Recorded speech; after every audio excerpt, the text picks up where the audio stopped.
राधे राधे दोस्तों, चलिए कहानी शुरू करते हैं। जब पति ने सबके सामने अपनी पत्नी की इज्जत को मजाक बना दिया। उस रात अंजू ने अपनी डायरी में ऐसा क्या लिखा जिसने उसकी जिंदगी बदल दी। यह कहानी अंजू की है, जो घर के कामों और परिवार की ज़रूरतों के बीच अपनी पहचान खो चुकी थी। उसका पति विनोद न केवल उसे भावनात्मक रूप से प्रताड़ित करता है, बल्कि सबके सामने उसका अपमान भी करता है। शाम के 7 बज रहे थे। सुबह 5 बजे से वह मशीन की तरह चल रही थी। चाय, बच्चों का टिफिन, सास की दवाइयाँ और पति की ऑफिस की फाइलें, इन सब के बीच अंजू कहीं खो गई थी। तभी बेडरूम से उसके पति विनोद की आवाज़ आई। अंजू, मेरा वो नीला वाला कुर्ता कहाँ है? कितनी बार कहा है कि चीजें जगह पर रखा करो, अनपढ़ों की तरह काम मत किया करो। अंजू ने रसोई का काम छोड़कर कमरे की ओर दौड़ लगाई। उसने अलमारी से कुर्ता निकाल कर दिया। विनोद ने कुर्ता झपटते हुए उसे नीचे से ऊपर तक देखा और नाक सिकोड़ते हुए बोला, ये क्या हालत बना रखी है? अपने को कभी ध्यान से देखा है तुमने? बालों से तेल की बदबू आ रही है, साड़ी पर हल्दी के दाग हैं।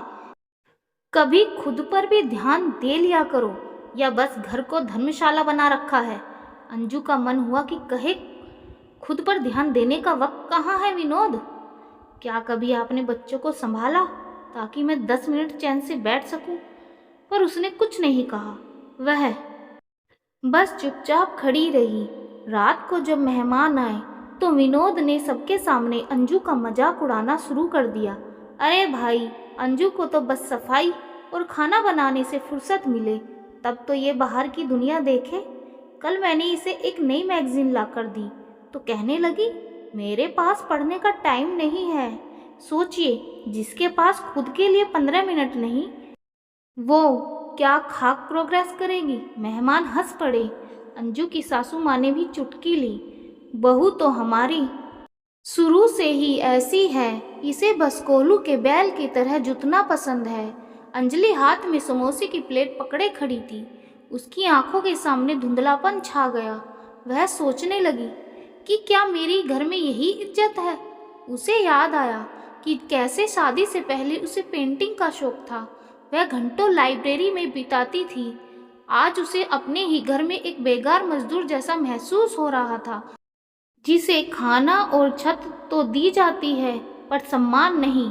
डिनर के बाद जब सब चले गए, अंजू ने हिम्मत जुटाकर विनोद से कहा, विनोद, मुझे कल एक पुराने दोस्त की एग्जीबिशन में जाना है। क्या कल आप बच्चों को स्कूल से ले आएंगे? मुझे बस 2 घंटे चाहिए खुद के लिए। विनोद जोर से हंसा। उसने अंजू के चेहरे को अपनी उंगलियों से जोर से दबाया और कहा, एग्जीबिशन? तुम्हारी औकात अब किचन के तवे तक सीमित है अंजू। 2 घंटे खुद के लिए निकालोगी तो घर नरक बन जाएगा। और वैसे भी बाहर जाकर करोगी क्या? लोग तुम्हें देखेंगे तो कहेंगे, विनोद खन्ना की बीवी किसी काम वाली बाई जैसी क्यों दिखती है? चुपचाप जाओ और बर्तन साफ करो। अंजू का दिल बैठ गया। वह अपनी किस्मत पर रोने लगी। उसने आईने में देखा, उसे अपनी पहचान कहीं नजर नहीं आई। उसे समझ में आ गया कि खुद को टाइम देना उसके लिए मुश्किल इसलिए नहीं था कि उसके पास वक्त नहीं था, बल्कि इसलिए था क्योंकि उसके अपनों ने उसे यह यकीन दिला दिया था कि वह वक्त की हकदार ही नहीं है। उस रात अंजू सोई नहीं।